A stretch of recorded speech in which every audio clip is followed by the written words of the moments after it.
ଚାଲିଛି ମାର୍ଗଶିର ମାସ। ସମସ୍ତେ ଚାହାନ୍ତି ମାଣ ବସେଇକିରି ମା ଲକ୍ଷ୍ମୀଙ୍କର କୃପା ଲାଭ କରିବାକୁ। କିନ୍ତୁ ବର୍ତ୍ତମାନ ପ୍ରଶ୍ନ ଆସେ ଯେ ଗର୍ଭବତୀ ସ୍ତ୍ରୀ ମାଣ ବସେଇ ପାରିବେ କି, ମାଙ୍କର ଆହ୍ୱାନ କରିପାରିବେ କି ଏବଂ ମାଙ୍କର ପୂଜା କରିକି ମାଙ୍କ କୃପା ଲାଭ କରିପାରିବେ କି? ଚାଲନ୍ତୁ ଜାଣିବା ସେ ବିଷୟରେ। ଯେତେବେଳେ ସ୍ତ୍ରୀଟି ଗର୍ଭାବସ୍ଥାରେ ରହିଛି ଆଉ ମାର୍ଗଶିର ମାସ ବି ଅଛି, ମାଣବସା ବି ଅଛି, ଅନେକ ଲୋକ ବାରଣ କରନ୍ତି ଯେ ନା ନା ନା ସେ ଗର୍ଭବତୀ ଅଛି, ସେ ମାଙ୍କ ପୂଜା କରିପାରିବ ନାହିଁ କି ମାଣ ମଧ୍ୟ ବସେଇ ପାରିବ ନାହିଁ। କିନ୍ତୁ ନା, ଏଇଟା ହେଉଛି ସବୁବେଳେ ଆମର ଭୁଲ ଡିସିସନ୍। କାହିଁକି ନା ମାଙ୍କର ଯେଉଁ ଅଷ୍ଟଲକ୍ଷ୍ମୀ ଅଛି ସେ ଭିତରୁ ଗୋଟେ ନାଁ ଅଛି ମାଙ୍କର ସନ୍ତାନ ଲକ୍ଷ୍ମୀ।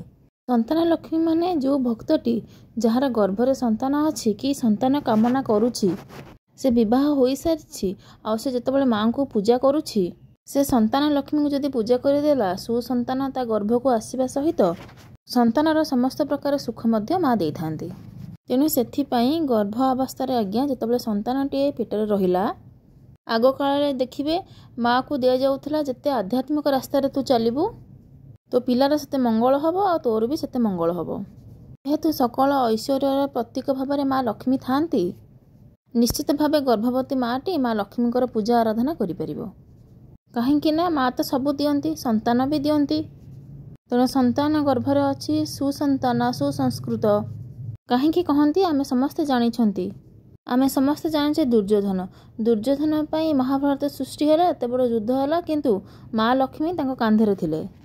କଥା କଥାରେ ଆମେ କୁହେ ଲକ୍ଷ୍ମୀ ମୋ କାନ୍ଧରୁ ନ ଯାଆନ୍ତୁ। ତାହେଲେ କାହା କାନ୍ଧରେ ମା ଲକ୍ଷ୍ମୀ ରହିବେ? ଯଦି ମାଟି ଗର୍ଭାବସ୍ଥାରେ ପୂଜା କରିଛି ମା ଲକ୍ଷ୍ମୀଙ୍କର, ତାହେଲେ ଗର୍ଭାବସ୍ଥାରୁ ତାଠି ମା ଲକ୍ଷ୍ମୀ ସବୁବେଳେ ରହିବେ। ଗର୍ଭରେ ଥିବା ସନ୍ତାନ ଉପରେ ବହୁତ ଭଲ ପ୍ରଭାବ ପଡ଼ିବ। ମା ଲକ୍ଷ୍ମୀଙ୍କର କୃପା ଗର୍ଭରେ ଥିବା ସନ୍ତାନ ଏବଂ ମା ଉଭୟଙ୍କ ଉପରେ ଲାଗି ରହିବ। ଗର୍ଭରେ ଥିବା ଶିଶୁଟି ଗୋଟେ ଉତ୍ତମ ଚରିତ୍ରବାନ ସନ୍ତାନ ହେବ ଆଉ ସନ୍ତାନ ଉପରେ ମାଙ୍କର ଆଶୀର୍ବାଦ ସବୁବେଳେ ବନି ରହିବ। ପୁରାଣରେ ପୁରା ଲେଖା ହୋଇଛି, ଯଦି ଆପଣ ସନ୍ତାନ ଲକ୍ଷ୍ମୀକି ପୂଜା କରୁଛନ୍ତି, ଆପଣଙ୍କୁ ସୁସନ୍ତାନର ସୁଖ ପ୍ରାପ୍ତ ହେବ। ବହୁତ ଲୋକ କହନ୍ତି ଗର୍ଭାବସ୍ଥାରେ ଶିବ ଠାକୁରଙ୍କୁ ପୂଜା କରିବନି, ସେ ଅଲଗା କଥା। କିନ୍ତୁ ଲକ୍ଷ୍ମୀ ପୂଜା ପାଇଁ କୌଣସି ବାରଣ ନାହିଁ।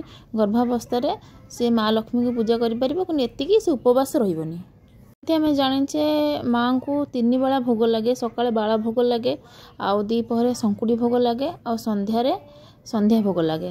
ତ ଗର୍ଭବତୀ ମହିଳା ଜଣକ ସକାଳେ ଯେମିତି ପୂଜା କରିଦେଲେ, ଫଳମୂଳ କିଛି ପୂଜା କଲେ, ତାପରେ ପୂଜା କରିସାରିଲା ପରେ ସେ ଖାଇପାରିବେ।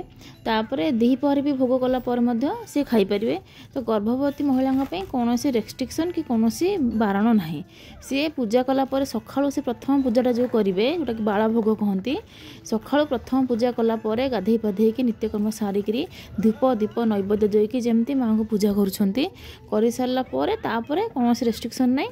ସେ ଘରେ ଯାହା ବି ରୋଷେଇ ହେଇଥିବ, ଆଉ ଗୁରୁବାର ତ ନିଶ୍ଚିତ ବିନା ପିଆଜ ରସୁଣ ରୋଷେଇ ହେଇଥିବ, ମାଙ୍କୁ ଭୋଗ ଲାଗିବ ଯେହେତୁ, ସେ ସବୁ ଭାତ ଡାଲି ତରକାରୀ ଯାହା ରୋଷେଇ ହେଇଥିବ ସେ ସବୁ ଖାଇପାରିବେ। ଏମିତି ବି କୁହାଯାଏ ଯେ ଯେଉଁମାନେ ଶିଶୁ, ଗର୍ଭସ୍ଥ ନାରୀ ଆଉ ରୋଗୀ, ଏମାନଙ୍କ ପାଇଁ ସବୁ ଛାଡ଼। ମା ଲକ୍ଷ୍ମୀ ମଧ୍ୟ ଲକ୍ଷ୍ମୀ ପୁରାଣରେ କହିଛନ୍ତି, ସୂର୍ଯ୍ୟ ଆସିଗଲେ ଯେମିତି ଅନ୍ଧକାର ଦୂର ହୋଇଯାଏ, ସେମିତି ମୁଁ ଯାହା ଉପରେ କୃପା କରେ ତା ଜୀବନଟା ସବୁବେଳେ ସୁଖମୟରେ ବିତେ, ସବୁବେଳେ ସୁଖରେ ବିତେ। ତାର କୌଣସି ପ୍ରକାର ଅସୁବିଧା କେବେ ହୁଏନି, ପାରିବାରିକ ଅସୁବିଧା କେବେ ହୁଏନି, ତାର ଧନ ଧାନ୍ୟରେ କେତେବେଳେ ଅସୁବିଧା ହୁଏନି, ତା ଜୀବନରେ ସବୁ ପ୍ରକାର ସୁବିଧା ହେଇଯାଏ। ଆଉ ଯେତେବେଳେ ଗୋଟେ ଗର୍ଭସ୍ଥ ନାରୀ ମାଙ୍କୁ ପ୍ରାର୍ଥନା କରୁଛି ବା ମାଙ୍କୁ ପୂଜା କରୁଛି, ସେତେବେଳେ ସେ ସବୁବେଳେ ତା ସନ୍ତାନର ମଙ୍ଗଳ ପାଇଁ ମାଙ୍କୁ ଯଦି ସେ ଡାକିବ, ତାହେଲେ ମା ନିଶ୍ଚୟ ତା କଥା ଶୁଣିବେ ଏବଂ ମାଙ୍କ କୃପା ସବୁବେଳେ ସନ୍ତାନ ଉପରେ ଲାଗି ରହିବ ଆଉ ତାର ନିଶ୍ଚିତ ଭାବେ ଏକ ସୁସନ୍ତାନ ଜନ୍ମ ହେବ। ତାଠାରୁ ସବୁ ଦୁର୍ଦ୍ଦଶା ଦୂରେଇ ଯିବ, ସବୁ ଅଜ୍ଞାନତା ମଧ୍ୟ ଦୂରେଇ ଯିବ। ସେ ଗର୍ଭବତୀ ନାରୀ ଜଣକ ସୁଖ, ସମୃଦ୍ଧି, ସୁସନ୍ତାନ ସବୁକିଛି ପ୍ରାପ୍ତ ହେବ। ତେଣୁ ଯଦି ଆମର ସୁସନ୍ତାନ ପ୍ରାପ୍ତ ହେବ, ତେଣୁ ଗର୍ଭବତୀ ନାରୀଟି ମାଙ୍କୁ ପୂଜା କରିବାରେ କୌଣସି ଅସୁବିଧା ନାହିଁ। ମାଙ୍କୁ ପୂଜା କରିବା ସମୟରେ ସେ ସନ୍ତାନ ଲକ୍ଷ୍ମୀ ବୋଲି ଭାବିକିରି ମାଙ୍କୁ ପୂଜା କରିବ, ମାଙ୍କୁ ଆରାଧନା କରିବ, ମାଙ୍କୁ ଧୂପ ଦୀପ ନୈବେଦ୍ୟ ଦେଇକରି ସକାଳୁ ପୂଜା କରିବ। ତାପରେ ସେ ତାର ଯେମିତି ଖାଇବା କଥା ଖାଇବ, କୌଣସି ଉପବାସ ରଖିବନି। ଆଜିର ଭିଡ଼ିଓଟି ଏତିକି, ପୁଣି ଦେଖା ହେବ ଗୋଟେ ନୂଆ ଭିଡ଼ିଓରେ।